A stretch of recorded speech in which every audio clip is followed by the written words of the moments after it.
I've written a letter to Daddy. Let's paint. This paint is going to be a little niche. The subject matter is going to be a little different. We're going to paint a character from a movie from the 60s. A lot of people might not know who this is, but the painting did in fact eat. So go ahead and get your plate and your fork. Meet me at the easel. Welcome to the easel. So what are we painting today? We're painting something spooky. As always, you know I'm spooky. Yes, we are painting Bette Davis from Whatever Happened to Baby Jane, her 1962 movie with Joan Crawford. Yes, I did just Google that, but I already knew that because I like old movies. Anyways, let me not lie, because I actually asked my Patreon, should I draw, should I paint, what should I do? So the first comment was a clown, and because I do clowns every year anyways, I ended up doing the second comment, which was Bette Davis from Whatever Happened to Baby Jane. Now, I've heard of this movie before. I have seen clips of the movie, but I did not know what the movie was about. I knew it was, an old-timey horror movie. But what's funny is I already started the painting before I actually watched the movie. I did the first pass, and then while I was waiting for that to dry, I actually bought the movie and started watching it. Oh my gosh, y'all, was I missing out on some psychological stuff? No spoilers, but this is the summary. Jane is an aging child star left to care for her wheelchair-bound sister Blanche, also a former child actress, stuck living together in a mansion in Old Hollywood. Blanche plots to get even with her sister Jane for her car crash that left her crippled years earlier, but Jane is desperate to keep Blanche in prison as she plans new rise to fame. Now, before anybody comments, it's not even scary, it's an old movie, it's corny, it's camp. Listen, it is one of the most campiest movies I had ever watched, but when I tell you the ending kind of got me a little bit. Now, calling this a horror movie is a bit of a stretch in my opinion. However, it is very much a psychological drama / horror, I guess, because it's very thought-provoking, at least for me. I mean, do I relate to, two middle-aged white women in the 60s? No. But what really gets to me in movies like this is the question that it raises, which is, what if? Like, what if this didn't happen? Or what if this happened? And it already being too late. When you're asking these questions. You know what I mean? Like, what if this happened? And it was 40 years ago. You know what I mean? Like, that is so scary to me in movies like these, which was very provoking. You know what I mean? Very thought-provoking in my opinion. And that's where a lot of the horror comes into play with me in this movie. And not to say mental health and being, confined in one space does not play a big part in this and how they react to each other and different things. But I will say, like, the biggest for me was definitely that FOMO, pretty much FOMO. And everybody deals with it, especially what's been happening in the last, 3-4 years now.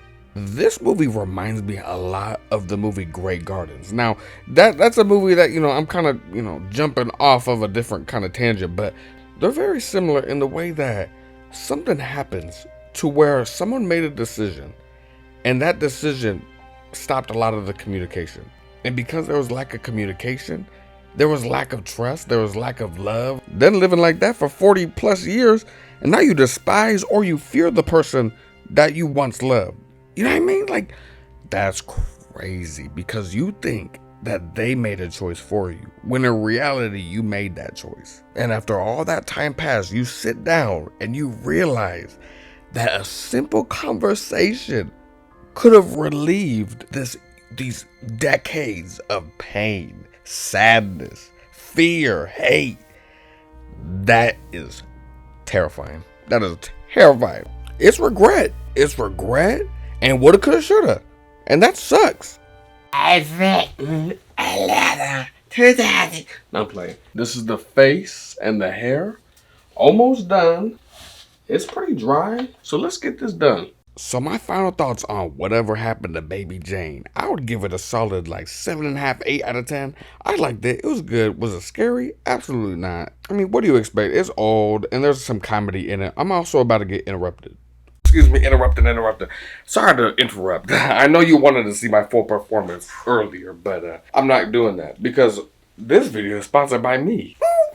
We got a sponsor. It's me. This is just me promoting my Patreon. So if you want to go ahead and check out my Patreon and some of my spooky art things that I'm going to be doing in October. You get early access, tips and tricks. Go ahead and check out my Patreon. Okay, bye. Sorry.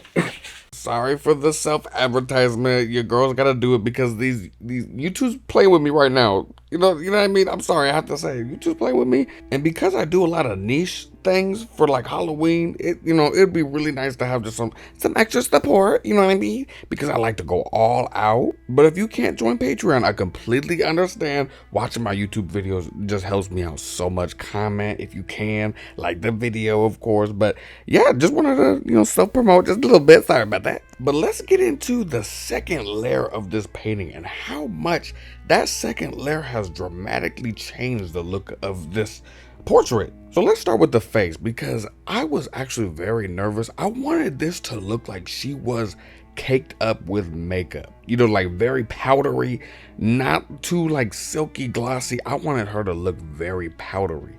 In order to do that, I actually went in with the first layer, which was, it was kind of dark.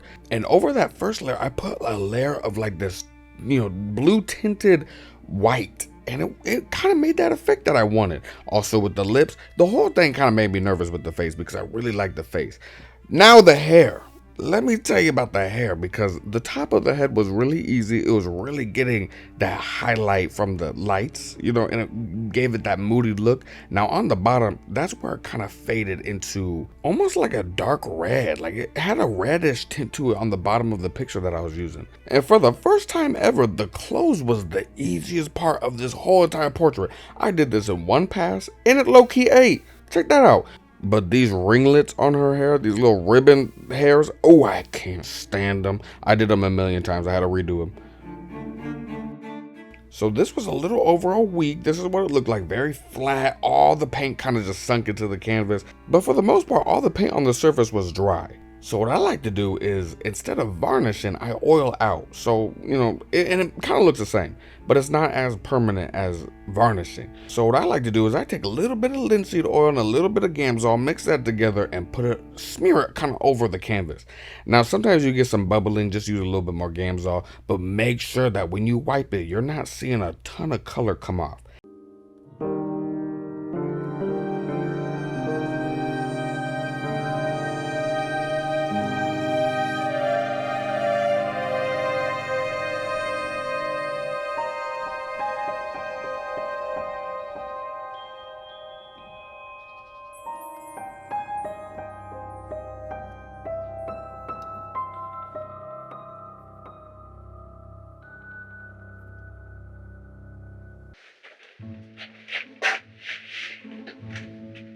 We're done.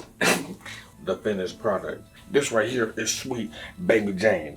This is what happened to Baby Jane. Get it?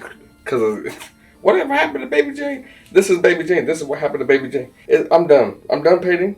Happy spooky season. And if you want to get some sneak peeks, early access, some tips and tricks, go ahead and jump on my Patreon. You'd be really supporting me and my Halloween addiction. Okay, I think that's it. Thank you so much for watching. If you have any questions, concerns, please let me know. If you have any suggestions on what I should do next, also let me know down below. It's spooky season. Give me some spooky stuff.